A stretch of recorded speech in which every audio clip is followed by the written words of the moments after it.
I've got a question that's been bothering me, Ahmad. You Muslims always say that Muhammad was described in the Gospel. Is that not so? But I've read through Matthew, Mark, Luke, and John, no mention of Muhammad in there.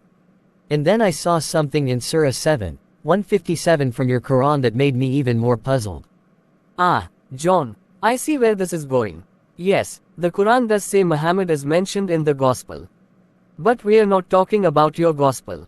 The Gospel you're referring to, Matthew, Mark, Luke, and John, that's not the one the Quran is talking about.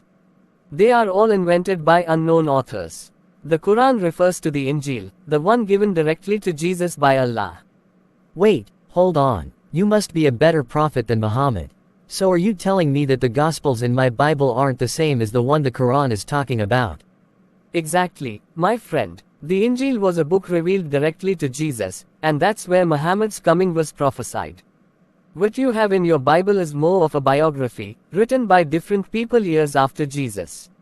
The Quran, on the other hand, contains only the truth. In Surah 7, 157, it clearly states that Muhammad's name is found in the Torah and the Injil. Ahmad, you're killing me here. Look, we Christians don't have any record of Jesus walking around with a book under his arm called the Injil. I mean, there's nothing in the Bible about Jesus receiving a literal book. And there's no historical evidence either. If Jesus had a book called the Injil, don't you think someone would have mentioned it? Oh, come on, John. You are making it sound like Jesus had to carry around a Kindle. The Injil doesn't have to be a physical book. It was a revelation, given to Jesus. Just because it's not in the form you're familiar with doesn't mean it didn't exist. Well, Ahmad, if there was an Injil, where is it? Why hasn't anyone found it? The Gospels we have, Matthew, Mark, Luke, and John, they predate Muhammad and Islam by centuries. They're still around today, while your supposed Injil has vanished into thin air. If Allah gave Jesus the Injil, how did it just disappear like that? Okay, fair point, John. The Injil might be lost. But that doesn't mean it didn't exist. Just because you can't find something today doesn't mean it never existed. History is full of lost books. The Injil was corrupted or lost over time. And that's why we don't have it in its original form today. So, Allah gave Jesus a book, but then somehow, Allah lost track of it.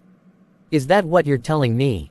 Meanwhile, Matthew, Mark, Luke, and John have survived for 2,000 years without a hitch. If your argument is that the Injil was the truth, then it seems like Allah didn't do a great job of preserving it, don't you think? Hey, don't blame Allah. Humans messed it up, not him. Allah sent the Injil, but people distorted it over time. It's like a game of telephone, John. You know how people start with a message. And by the time it gets passed down through a few people, it's completely different.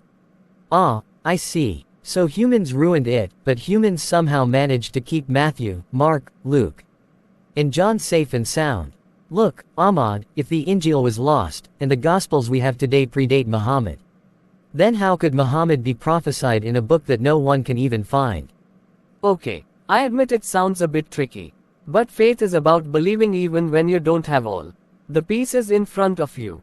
Maybe one day, the original Injil will be discovered, and then you'll see what I'm talking about. Until that day, I'm sticking with the Gospels I've got.